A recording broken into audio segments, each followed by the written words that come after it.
राम कृष्ण हरी जय जय राम कृष्ण हरी जय जय राम कृष्ण हरी जय जय राम कृष्ण हरी हरि जय जय राम कृष्ण हरी हरि जय जय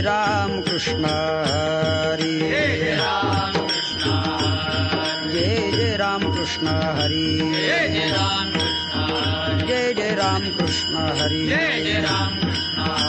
जय राम कृष्ण हरी जय जय राम कृष्ण हरी जय जय राम कृष्ण हरी जय जय राम कृष्ण हरी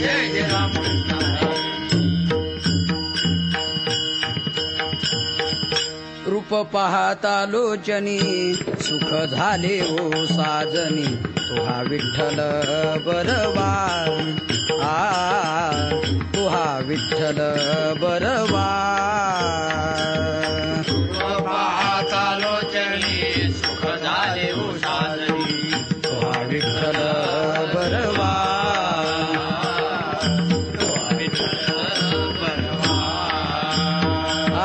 तुहा विठ्ठल बरवा तुहा माधव बरवा तुहा विठ्ठल बरवा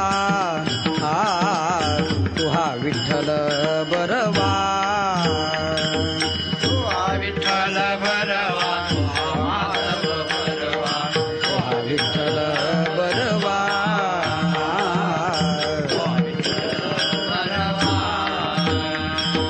बहुता सुकृताची जोडी म्हणून विठ्ठली आवडी तुहा विठ्ठल बरवा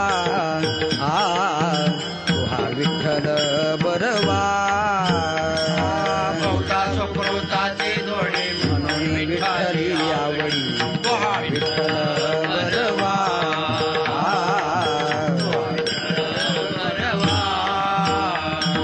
सर्व सुखाचे आगर बापर खुमा देवीवर तुहा विठ्ठल बरवा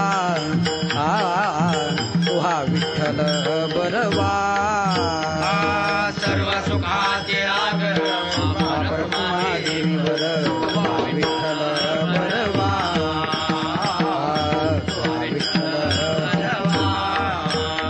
तुहा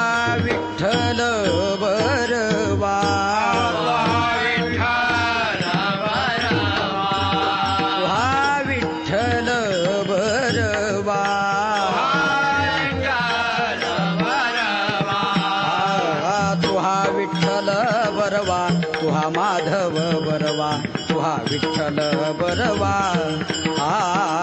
तुहा विठ्ठल बरवा तुहा विठ्ठल बरवा तुहा माधव बरवा तुहा विठ्ठल बरवा तुहा विठ्ठल बरवा जय जय राम कृष्ण हरी जय जय राम कृष्ण हरी जय जय राम कृष्ण हरी जय जय राम कृष्ण हरी जय जय राम कृष्ण हरी राम कृष्ण हरी जय जय राम कृष्ण हरी जय जय राम जय जय राम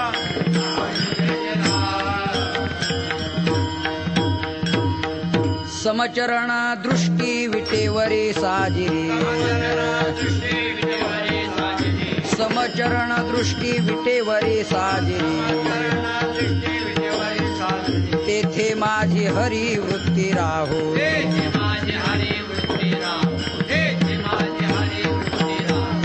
अनिक न लगे माईक पदार्थ अनिक न लगे माईक पदार्थ तेथे माझे आर्त नको देवा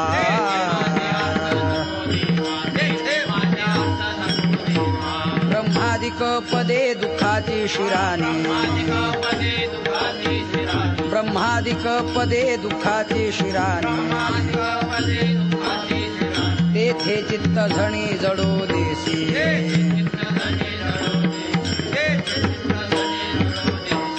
अनिक न लगे माईक पदार्थ अनिक न लगे माईक पदार्थ तेथे माझे अर्थ नको देवा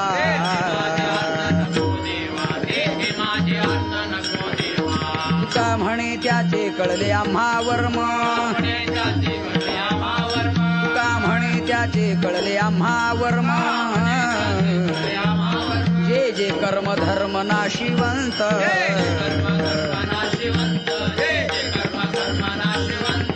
आणि कन लगे माईक पदार्थ आणि कन लगे माईक पदार्थ तेथे माझे अर्थ नको देवा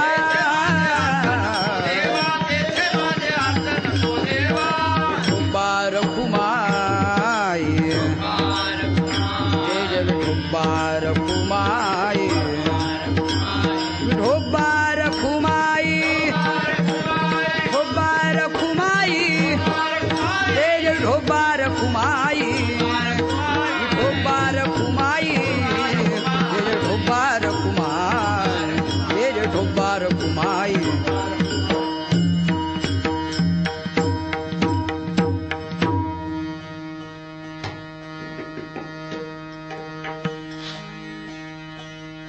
समचरण दृष्टी विटेवरी साजे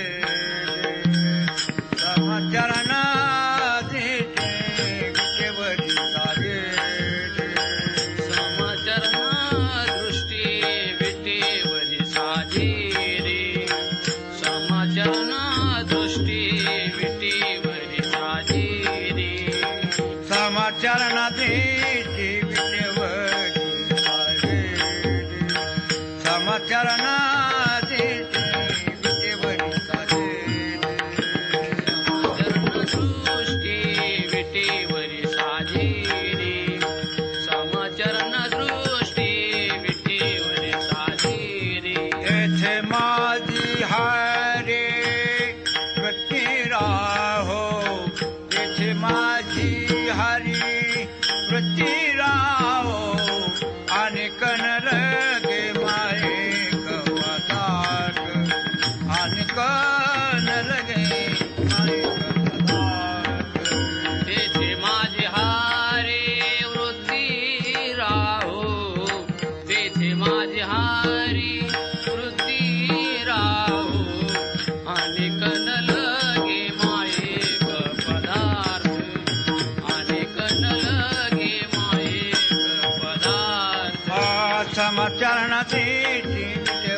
समचरण दृष्टी विटेवरी साजे रे समचरण दृष्टी विटेवरी साजे तेथे माझी हारी वृत्ती राहो तेथे माझी हारी वृत्ती राहो आणि कन रगे मायेक पदार्थ आणि कन रगे मायेक पदार्थ तेथे माझी हारी वृत्ती राहो तेथे माझी हारी वृत्ती राहो आणि कन लगे मायेक पदार्थ आणि कन लगे मायेक पदार्थ तेथे माझे अर्थ नको देवा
पुंडलीक वरदा हरी विठ्ठल श्री ज्ञानदेव पंढरीनाथ महाराज की विठ्ठल विठ्ठल विठ्ठल विठ्ठल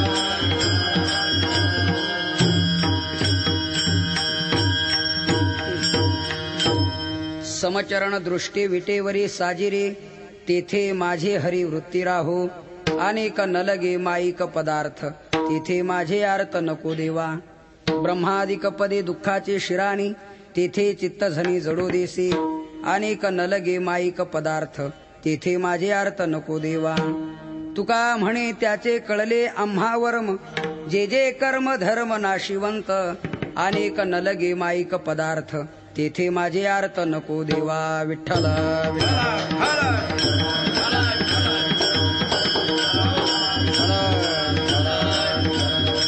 पुंडलीक वरदा हरी श्री ज्ञानदेव ज्ञानेश्वर महाराज की जगद्गुरु तुकाराम महाराज की विठ्ठल विठ्ठल विठ्ठल समचरण दृष्टी विटेवरी साजिरी तेथे माझी हरी वृत्ती राहो अनेक नलगे माईक पदार्थ तेथे माझे अर्थ नको देवा.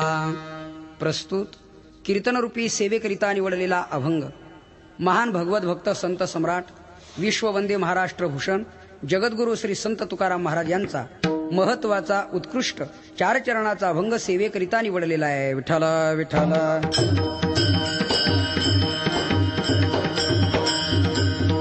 जगद्गुरु श्री संत तुकाराम महाराज या अभंगद्वारा भगवान परमात्म्याकडे प्रार्थना करतायत. प्रार्थनेचा विषय काय, प्रार्थना कोणा समोर करतात आणि प्रार्थना करणारे कोण. प्रार्थना करणारे जगद्गुरु श्री संत तुकाराम महाराज आहेत. प्रार्थना अखिल कोट ब्रह्मांड चालक पंढरीश परमात्म्या समोर आहे आणि प्रार्थनेचा विषय आहे की माईक पदार्थाच्या ठिकाणी माझी वृत्ती राहता कामा नये, तर तुझ्या सगुण साकार स्वरूपाच्या ठिकाणी माझी वृत्ती अखंड अशा स्वरूपाची राहावी. अशा स्वरूपाची प्रार्थना या अभंगद्वारा जगद्गुरु श्री संत तुकाराम महाराज करतात. विठ्ठल विठ्ठल.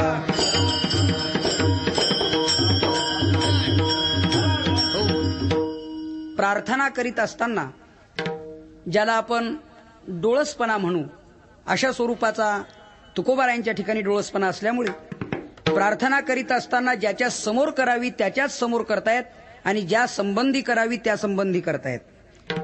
प्रार्थना करीत असताना करणाऱ्यांमध्ये जे प्रकार पडतायत, काही जीवाकडे देवासंबंधी प्रार्थना करणारे आहेत, काही देवाकडे जीवासंबंधी नाम जगासंबंधी प्रार्थना करणारे आहेत. परंतु तुकाराम महाराज मात्र देवाकडेच आणि देवासंबंधी अशी प्रार्थना करतायत. जीवाकडे देवासंबंधी प्रार्थना करणं चूक आहे. त्याचं कारण असं आहे की जीव ईश्वर प्राप्ती करून देण्यात असमर्थ आहे. किंबहुना जीव म्हटला की त्या जीवाची आणि या जीवाची ज्याला साधर्म्यता म्हणतो आपण ती साधर्म्यता आहे. दोन्ही जीवांचे धर्म एक, दोन्ही जीवांचा अधिकार एक, तोही येणारा जाणारा, तोही सुखदुःखी, हाही सुखदुःखी, दोघांमध्ये जे साम्य आहे ते अशा स्वरूपाचं आहे. म्हणून जीवानी जीवाकडे देवासंबंधी प्रार्थना करणं ही चूक आहे. बरं, देवाकडे जर जीवासंबंधी नाम जगासंबंधी प्रार्थना केली तर तो भगवान परमात्मा जगासंबंधी काहीही देण्यात समर्थ आहे, स्वतंत्र आहे. पण ते मागण्यात जीवाचं अकल्याण आहे. त्यात सार्थकता अशा स्वरूपाची नाही. कारण भगवान परमात्मा तुम्ही मागाल ते देण्यात समर्थ आहे. तुकोबाराय सांगतायत, तुका म्हणे आम्ही जी जी इच्छा करू आणि ते ते कल्पतरू पुरविता. महत्वाचा प्रश्न असा आहे, कल्पतरू खाली जे जे मागितलं ते ते मिळतं, पण जे मागितलंय ते देण्यात तो समर्थ आहे, पण ते मागण्यात आपलं कल्याण आहे की अकल्याण आहे हा महत्वाचा प्रश्न आहे. पण भगवान पत्नी देतो, पुत्र देतो, ऐश्वर्य धन सत्ता देतो, सर्व देत असला तरी संत महात्म्यांनी ती मागणी केलेली नाही. कारण ते मागणारे आतापर्यंत पुष्कळ आहे, पण त्यांची मागणी चुकली असं त्यांनी कबूल केलेलं आहे. म्हणून संत महात्म्यांनी डोळसपणाने देवाकडे प्रार्थना करीत असताना म्हटलं, हे भगवंता आम्हाला यापैकी एकही नको, तू देण्यात समर्थ असला तरी ते नको आहे. म्हणून भगवान समर्थ आहे, स्वतंत्र आहे, पण त्या परमात्म्याकडे जीवासंबंधी प्रार्थना करणं चूक आहे. मग देवाकडेच आणि देवासंबंधी प्रार्थना केलेली आहे. कारण भगवान परमात्म्याला सांगितलं, हे हरी माझी वृत्ती तुझ्या स्वरूपाच्या ठिकाणी राहो. ही प्रार्थनाही देवासंबंधीच आहे आणि प्रार्थना देवाकडेच आहे. म्हणून तुकोबारायांची प्रार्थना अत्यंत अशी महत्वाची आहे. आता या 2-3 महत्वाच्या गोष्टी आहेत. इथे तुकाराम महाराज मागणी करीत असताना वा प्रार्थना करीत असताना ह्या 2-3 गोष्टी जाणीवपूर्वक वापरतायत. ते म्हणतायत हरी हे संबोधन आहे. बर, ते तटस्थ लक्षणाला अनुलक्षून आहे आणि भगवान परमात्म्याची दृष्टी आणि चरण हे याला सम विशेषण दिलेलं आहे. तेव्हा चरण आणि दृष्टी हे विशेष आहे आणि सम हे त्याचं विशेषण आहे. तेव्हा या विशेषणाने भगवान परमात्म्याची दृष्टी सम आहे आणि भगवान परमात्म्याचे चरणही सम आहेत. अर्थात त्याचं जे स्वरूप लक्षण आहे आणि त्याचं जे तटस्थ लक्षण आहे या दोन्ही लक्षणाला उद्देशून सम हे विशेषण आहे. म्हणून तुकाराम महाराज सांगतायत की अशा स्वरूपाच्या ठिकाणी माझी वृत्ती अखंड स्वरूपाची राहावी ही आणि प्रार्थना तुकोबारा यातून करतायत. विठाला विठाला.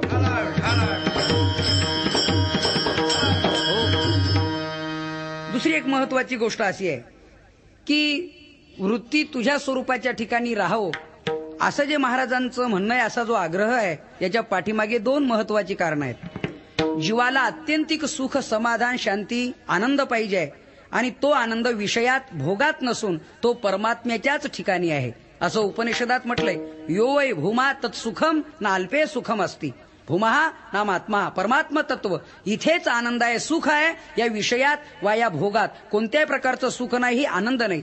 मग जीवाला आनंद पाहिजे तर त्याकरता वृत्ती ईश्वराच्या ठिकाणी स्थिर झाली पाहिजे. हा महत्वाचा प्रश्न आहे. पण ती वृत्ती विषयात वावरते, स्थिर होते, पण विषय वृत्तीला योग्य नाही. बर, परमात्मा विषय योग्य आहे पण परमात्म्याकडे वृत्ती येत नाही. विठाला विठाला.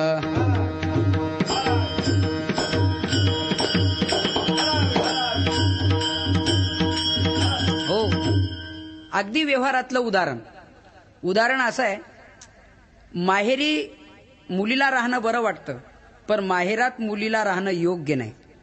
सासरी जाणं मुलीला नको वाटतं पण तिचं जीवन हे सासरीच शोभनीय आहे, योग्य आहे. कारण शास्त्रकारांनी सुंदर वर्णन केलेलं आहे. शास्त्रकार म्हणतात काही गोष्टी आश्रया विना शोभतच नाहीत. हो, विनाश्रय न शोभनते पंडिता वनिता लता. एखादी पालवी असेल, एखादी वेली असेल, ती आश्रयाविना राहत नाही. पंडित राजाश्रयाविना राहत नाही आणि त्याचबरोबर मुलगी, पत्नी ही पतीच्या आश्रयाविना राहू शकत नाही. म्हणून तिला राहणं आवडतं माहेरी पण राहणं योग्य आहे सासरी. तसं वृत्ती विषयात तिला राहणं आवडतं पण विषय वृत्तीला योग्य नाही. परमात्मा विषय योग्य आहे परंतु तिकडे वृत्ती जात नाही. म्हणून ही वृत्ती परमात्म्याच्या ठिकाणी जावी अशी प्रार्थना तुकाराम महाराज करतात. विठाला विठाला. शास्त्राच्या दृष्टीने जडासी वृत्ती विजाती आहे आणि चैतन्य घन परमात्म्याशी वृत्ती सजाती आहे. कारण वृत्ती चिद वृत्ती आहे आणि परमात्मा चिद घन आहे. चिद घनासी चिद वृत्ती सजाती आहे आणि जड व असत विषयासी ही वृत्ती विजाती आहे. म्हणून विजातीय सजातीय हे एकत्र येत नाही, सजातीय सजातीयच एकत्र नांदू शकतं. म्हणून तुकोबारांची जाणीवपूर्वक प्रार्थना आहे की देवा माझी वृत्ती तुझ्या स्वरूपाच्या ठिकाणी राहावी. आता दुसरी महत्वाची गोष्ट आहे की ज्यांच्याकडे प्रार्थना करायची आणि जिथे वृत्ती राहावी अशी मागणी आहे असं महाराजांचं म्हणणं आहे, तेथे माझी हरी वृत्ती राहो. अर्थात तेथे म्हणण्यामध्ये ज्याला अंगुली निर्देश म्हणा, ज्याला संकेत म्हणा, महाराज निर्देश करीत असताना एका विशिष्ट स्वरूपाकडे बोट करतायत. तेथे म्हणजे कुठे तर मग महाराज सांगतायत समचरण दृष्टी विटेवरी साजिरी तेथे माझी हरी वृत्ती राहो. तेथे म्हणण्यात समचरण आणि समदृष्टी शिवाय विटेवरी आणि शिवाय साजिरी एवढी लक्षणं जिथे जमत असतील त्याच ठिकाणी माझी वृत्ती राहावी. ही गोष्ट अभंगाच्या प्रथम चरणात आहे.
जगद्गुरु श्री संत तुकाराम महाराज अभंगाच्या प्रथम चरणात भगवान परमात्म्याकडे प्रार्थना करीत असताना असं म्हणतायत की हे देवा, माझी वृत्ती तिथे राहो. आता तिथे म्हटल्यावर कुठे, तर या अभंगाच्या प्रथम चरणात वर्णन आहे. समचरण आणि समदृष्टी विटेवरी आणि शिवाय साजिरी. एक एक वर्णन महत्वाचं आहे. ज्याची दृष्टी सम आहे, ज्याचे चरण सम आहेत, जो विटेवरती आहे आणि जो साजरा नाम देखणा आहे, सुस्वरूप आहे, अतिशय लावण्य घन आहे. म्हणून हे दोन्ही चारी मुद्दे डोळ्यापुढे ठेवून मग तिथे माझी वृत्ती राहो असं महाराजांचं म्हणणं आहे. आता पहिला प्रश्न असा आहे की तुकाराम महाराजांनी सम हे विशेषण देत असताना 2-3 अर्थांनी दिलेला आहे. म्हणजे अपेक्षित आहे महाराजांना. चैतन्य रूपाने एक भक्त आणि शत्रू असेल तर दोघांना एकच फळ देतो 2. आणि तिसरी गोष्ट अशी आहे की ज्ञानी भक्त असेल नाहीतर अज्ञानी असेल पण दोघांना भक्ती हाच अर्थ डोळ्यापुढे ठेवून दोघांना एकच फळ देतो हा 3. अशा 3 प्रकाराने महाराज म्हणतायत आम्ही सम हे ईश्वराच्या ठिकाणी विशेषण वापरलेलं आहे. पहिला प्रश्न, चैतन्य रूपाने विचार केला तर भगवान परमात्मा सर्व ठिकाणी सम आहे. महाराज म्हणताय सम आहे. कसं आहे, गीतेमध्ये भगवान स्वतःच्या तोंडून सांगतायत समोहम सर्वभूतेषु न मे द्वेषोस्ति न प्रियाः. भगवान सांगताय किंवा समम सर्वेषु भूतेषु तिष्ठन्तम परमेश्वर. मी सर्व ठिकाणमध्ये सर्व वस्तूमध्ये समसमानतेने विभागलोय असं भगवान सांगतायत. किंवा सर्व संतांचे अभंग तुम्ही पहा. ज्ञानोबा हरिपाठात म्हणतायत एक हरि आत्मा जीव शिव सम, एक हरि आत्मा जीव शिव सम, वाया तू दुर्गम न घाली मन, हरिमुखे म्हणा हरिमुखे म्हणा. एक हरी आत्मा जीव शिव सम. सम हे विशेषण आहे. दुसरी प्रमाण तुम्ही पहा. ब्रह्म सर्वगत सदा सम, जेथ अनु नाही विषम. तो सर्वगत आहे, सदा आहे आणि सम आहे. बर, चैतन्य रूपानी वर्णन तुळशीदास स्वामी करतायत. हरि व्यापक सर्वत्र समाना, भाव से प्रगट होए में जाना. हरि व्यापक सर्वत्र समाना, भाव से प्रगट हुई में जाना. हरि व्यापक सर्वत्र समाना, भाव से प्रगट हुई में जाना. इथे हरि व्यापक सर्वत्र समाना. सर्वत्र हरि व्यापक आहे, सम आहे. म्हणून सम विशेषण चैतन्य रूपाने आणि तुकोबारा अशा स्वरूपात सर्व ठिकाणी तो सारखा आहे. आता शत्रू असेल नाहीतर भक्त असेल, दोघांमध्ये मी सम आहे. आणि त्यापेक्षा दोघांना एकच देतो, सारखंच देतो. तुझे औदार्य जाणो स्वतंत्र, देता न म्हणसे पात्रा पात्र, कैवल्या आईसे पवित्र, वैरी आहे दिधले. ज्ञानेश्वर महाराज सांगतायत की कैवल्य ना मोक्ष, असा कैवल्य मोक्ष सर्वांना पात्रा अपात्राचा विचार न करताना आणि शत्रूंनाही भक्तांनाही तेच ते देतो असं वर्णन आहे. ज्ञानेश्वर महाराज म्हणतायत नारदा ध्रुवा अक्रूरा शुका हन सनत कुमारा, या भक्ती मी धनुर्धरा प्राप्यू जैसा, तैसाची गोपिकासी कामे येरा आणि कंसाभय संभ्रमे आणि घातकिया मनोधर्मी शिशुपालादिका. जो नारदांना ध्रुवा अक्रूर शुक आणि सनत कुमारांना भक्तीच्या योगाने प्राप्त झाला, तसाच गोपिकांना कामाच्या निमित्ताने आणि कंस पुतना आणि शिशुपाल यांना घात करण्याच्या निमित्ताने तो प्राप्त झाला. रावणाचंही त्यात प्रसिद्ध उदाहरण आहे. हो, राक्षसांचा उद्धार केला असं वर्णन आहे. कपिकुळ उद्धरिले मुक्त केले राक्षसा, कपिकुळ उद्धरिले मुक्त केले राक्षसा, कपिकुळ उद्धरिले मुक्त केले, उद्धरिले मुक्त केले राक्षसा. कपिकुळांचा उद्धार आणि राक्षसांना मुक्ती प्रदान केली भगवान प्रभू रामचंद्रांनी. कथाभाग सुंदर आहे. तिथे मंदोदरी रावणाला प्रश्न करते की का हो सगळेजण तुम्हाला सांगतायत आणि तरी तुम्ही रामप्रभूंना शरण जात नाहीत, तरी तुम्ही ती सीता परत करीत नाहीत. अहो रामप्रभूचं ब्रीद आहे शरणागता वज्र पंजर, अभयदाना तू उदार. जो शरण येईल त्याला अभयदान देणे हे रामप्रभूचं ब्रीद आहे. ते त्याचं उदार अंतकरण आहे. तुम्ही शरण जा, सीता परत करा, झालेली चूक कबूल करा, तो तुमच्यावर कृपा करील, तुमचं मरण चुकेल असं मंदोदरी सांगते. मंदोदरीला रावण विचारतोय तुला सांगण्याची गरज काय, तुम्हाला का सांगतेस? आतापर्यंत अनेकांनी सांगितलं मी ऐकलो नाही, तूही आग्रह धरतेस, त्याचं काय कारण आहे, कशामुळे तू सांगतेस असं विचारलं असता ती मंदोदरी आपलं स्वप्न सांगते. मंदोदरी बोले रावण प्रती, स्वप्न देखिले मी मध्यरात्री नेनो वानर मिळाले किती शिळा सागर बाजीला शिळा सागर बाजीला दोघे धनुधर वीरवानर उतरवणी आले पहिलं सागर एका परीच एकांग वीर बडीवार बोलजी बडीवार बोलजी दोघे धनुधर वीरवानर दोघे धनुधर वीरवानर विठ्ठल विठ्ठल विठ्ठल विठ्ठल विठ्ठल. मंदोदरी रावणाला सांगते की तुम्ही मला स्वप्न पडलंय म्हणून मी तुम्हाला सांगते तुम्ही रामप्रभूला शरण जा, सीता परत करा आणि आपलं जन्ममरण चुकवा असं वर्णन केल्यानंतर रावण आपल्या मनातली जी गोष्ट आहे ती मंदोदरीला सांगतोय. रावण म्हणतोय की तुला जे कळलंय ते मलाही कळलेलं आहे, तरी पण मी शरण जात नाही आणि सीता परत करीत नाही. त्याचं एक अति महत्वाचं कारण आहे. ते कारण इथे रावणाने जे सांगितलंय त्याचा विचार आपण नंतर करूया. विठ्ठल विठ्ठल.